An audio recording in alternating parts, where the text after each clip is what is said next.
हरिओम. भगवद्गीताबोध योगदास श्री जयगणेश जोशी यांनी केलेले निरूपण. अध्याय 18 मोक्ष संन्यास योग. ओम श्री परमात्मने नमः. अथ अथाष्टादशोऽध्यायः. जय योगेश्वर.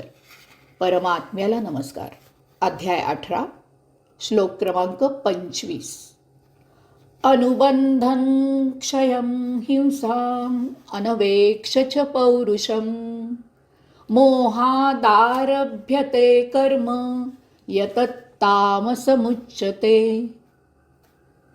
कर्मामुळे होणारा परिणाम, नुकसान, हिंसा तसेच आपले सामर्थ्य याचा विचार न करता ज्या कर्मात मोहग्रस्त होऊन उडी घेतली जाते त्या कर्माला तामस असे म्हणतात. अशा कर्माचे उत्तम उदाहरण म्हणजे ट्रकवर धावून जाणारा आणि त्या ट्रकच्या मागे पळणारा कुत्रा. आपली कुवत ती काय? आपण कोणावर भुंकत आहोत?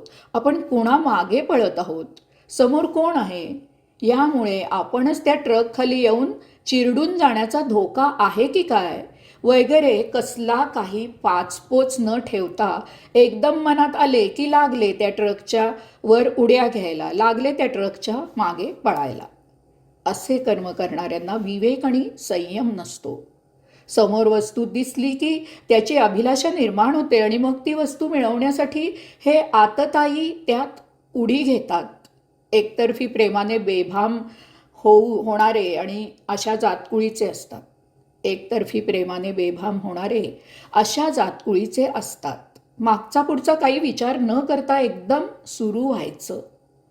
एखादी गोष्ट करायची असली की काहीही नियोजन केले जात नाही.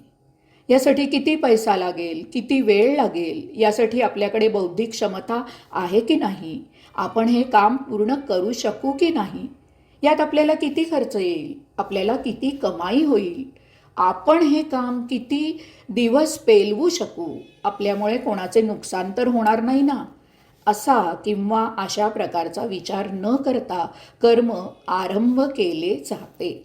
अशा कर्माला भगवंत श्री तामस कर्म असे म्हणत आहे. याला जोडून पुढचा श्लोक, श्लोक क्रमांक 26. मुक्तसंगो नहंवादी धृत्युत्साहसमन्विताः सिद्ध्यसिद्ध्योर्निर्विकारक कर्ता सात्विक उच्यते. जो संग ठेवण्यापासून परावृत्त आहे, अहंकार नसलेला आहे, चिकाटी असलेला आणि उत्साही आहे, तसेच सिद्धीत किंवा असिद्धीत निर्विकारी राहतो, तो करता सात्विक म्हटला जातो. केलेल्या कर्माशी काम झाल्यावर संग ठेवू नये. काम झाल्यावर तिथे रेंगाळू नये. आपले काम आटोपले की तेथून दुसऱ्या कामाला निघून जावे. काम संपल्यावर त्यानंतर त्या कामाची प्रशंसा ऐकायला उत्सुक राहू नये. काम संपले की आपलेही तेथील काम संपले अशीच भावना असावी. काम संपले की तिथे आपले काहीही शिल्लक असत नाही. जे काही आहे ते भगवंत श्रींचे किंवा जनता जनार्दनाचे आहे. काम झाल्यावर तिथे आपला हक्क दाखवू नये. संगविरहित राहावे. प्रसिद्धी परान्मुख असावे. केलेल्या कामाचे उत्तरदायित्व तेथील संबंधित व्यक्तीवर सोपवून आपण नामात निराळे असावे.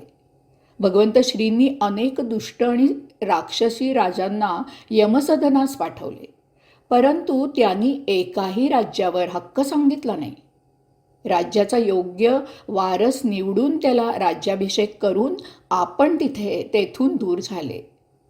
श्री रामप्रभूंनी लंका जिंकली, परंतु विभीषणाला राज्याभिषेक केला आणि आपण स्वतः अयोध्येला परत आले.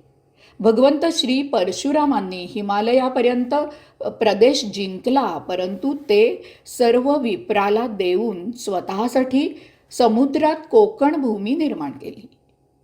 काम झाल्यावर तेथून परावृत्त झाल्यामुळे आपल्याला त्या आपण केलेल्या कामाचा अभिमान राहत नाही. नाहीतर आपण काम केले असा अहंकार निर्माण होतो. यामधून कर्तृत्वाची जाण येऊन अनेक रिपू तयार होतात. ते जीवनाला घातक ठरतात. अंगी काम पूर्ण करण्याची चिकाटी असावी. केवळ आरंभशूर नसावे. हाती घेतलेले तडीस न्यावे. काम अर्धवट टाळू नये. कामात सतत उत्साह असावा. अशा मनुष्याकडे पाहून सहकारीही काम करायला पुढे सरसावतात. काम अगदी मनापासून करावे. काम कसे तरी आटपू नये. नाईलाजेने केल्यासारखे काम करू नये. महत्त्वाचे म्हणजे कामात अपयश आले तरी डळमळू नये. अपयश पचवायला धैर्य असावे लागते. यश किंवा अपयश हे चालायचेच. अपयश ही यशाची पहिली पायरी आहे. अपयशाने खचून जाऊ नये.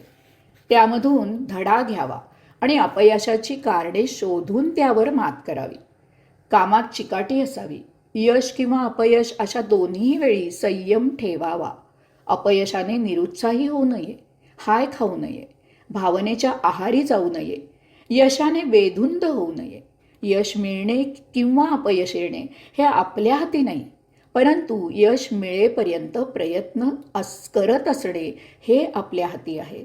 अशा प्रकारे कर्म करणाऱ्याला भगवंत श्री सात्विक कर्ता असे म्हणत आहेत. हरिओम.